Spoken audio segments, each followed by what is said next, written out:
¿Cuántas veces hemos escuchado hablar acerca del rapto de la iglesia? ¿Cuántas veces se ha reído cuando usted escuchó que va a haber un acontecimiento donde la iglesia va a ser llevado? Muchas personas dudan de su cumplimiento, pero ¿qué es lo que menciona la palabra de Dios con respecto a ello? Quiero que me acompañe al libro de 1 Tesalonicenses, capítulo 4, versículo 13. Tampoco queremos, hermanos, que ignoréis acerca de los que duermen, para que no os entristezcáis como los que no tienen esperanza. En el tiempo que escribe el apóstol Pablo dicha epístola, había una contradicción entre muchas personas y muchos creyentes. Algunos creyentes habían llegado a la conclusión, dentro de su ignorancia, que las personas que habían muerto se iban a perder la segunda venida de Cristo. Y tanto era así el lamento que ellos sentían, que guardaban mucho luto con respecto a ellos. Se compadecían de aquellas personas que habían fallecido, considerando que ya no iban a ver la venida del Señor Jesucristo. Pero sin embargo, el apóstol Pablo va a hablar enérgicamente a los hermanos de Tesalónica y les va a decir: tampoco queremos que ignoréis acerca de los que duermen.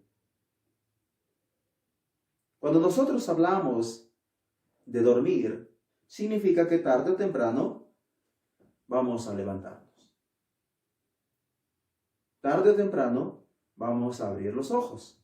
Y entonces el apóstol Pablo está tomando a la muerte como un reposo del alma. Está hablando de la muerte física, pero no está hablando de la muerte del alma. Pero eso es un acontecimiento que va a suceder mucho más adelante. Para que no os entristezcáis como los otros que no tienen esperanza. ¿Cuál es la esperanza que el apóstol Pablo está queriendo dar a los hermanos de Tesalónica? La esperanza es esto: que los que mueren con Cristo, pues pertenecen a Cristo, son de Cristo. Y la afirmación que va a hacer más adelante es: porque si creemos que Jesús murió y resucitó, así también traerá Dios con Jesús a los que durmieron en él. Si nosotros consideramos esto, que Jesús fue levantado de entre los muertos, que Dios obró a gran manera, entonces los que mueren juntamente con Jesús, los que han recibido a Cristo como Señor y Salvador y llegan a conocer la muerte, dice el apóstol Pablo, que así como Dios resucitó a Jesús, nosotros también vamos a resucitar. No, vamos a resucitar. Por lo cual, os decimos esto, en palabras del Señor, que nosotros que vivimos, que habremos quedado hasta la venida del Señor, no precederemos a los que durmieron. Ahora, si los que murieron con Cristo habla de una resurrección, va a haber muchas personas que no van a conocer la muerte. ¿Qué es lo que va a suceder con ellos? ¿Qué puede pasar si es que Cristo viene hoy día y nosotros continuamos viviendo? El hecho es esto: nosotros no vamos a adelantar a los que han muerto con Cristo.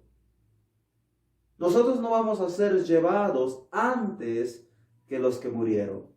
Dice ahí el verso 16, porque el Señor mismo, con voz de mando, con voz de arcángel y con trompeta de Dios, descenderá del cielo y los muertos en Cristo resucitarán primero.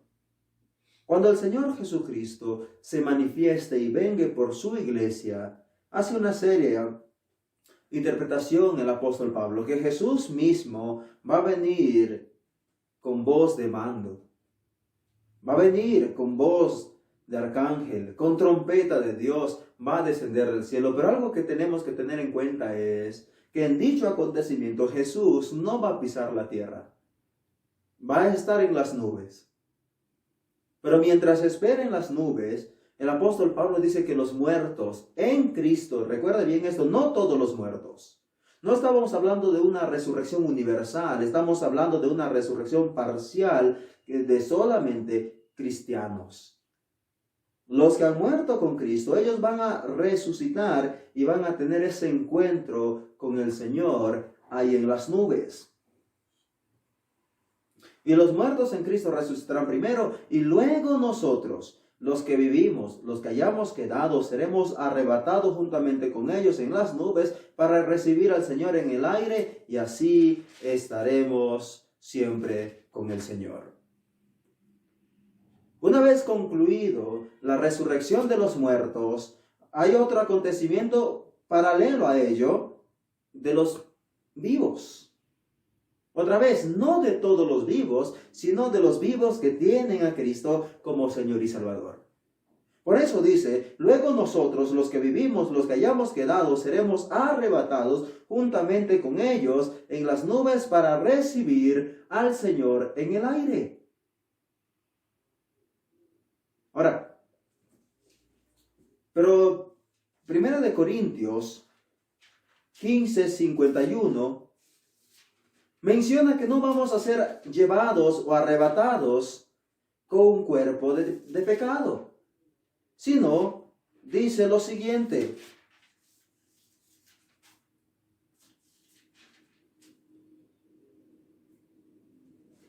He aquí os digo un misterio, no todos dormiremos, pero todos seremos transformados en un momento, en un abrir y cerrar de ojos, a la final trompeta. Porque se tocará la trompeta y los muertos serán resucitados incorruptibles y nosotros seremos transformados. Para que tú y yo podamos entrar al cielo, en ese acontecimiento vamos a ser transformados, vamos a ser santificados, vamos a ser purificados, porque no puede entrar al cielo un cuerpo lleno de pecado, no puede entrar al cielo un cuerpo lleno de iniquidad.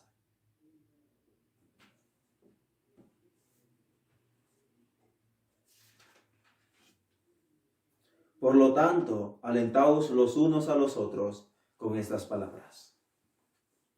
Tal vez es algo que a usted le invade hoy en día. Tal vez tiene esa preocupación de aquellos creyentes que murieron y no todavía ven el rapto de la iglesia o el arrebatamiento de la iglesia. Y de seguro que tiene preocupación, ¿qué va a ser de ellos?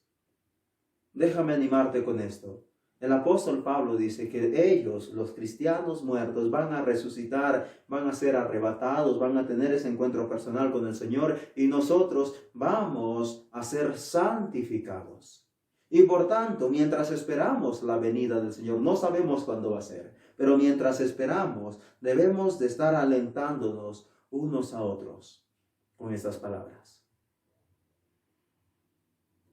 Si es que Cristo viene hoy, ¿te irás con Él? ¿Ya tienes un lugar asegurado ahí en los cielos? Si su respuesta es no, yo quiero animarte a que usted pueda entregar su vida a Cristo, pueda abrir su corazón y dejar que Cristo entre a tu vida y así poder tener un lugar con Dios en los cielos. Que Dios los bendiga. Nos vemos en un próximo video.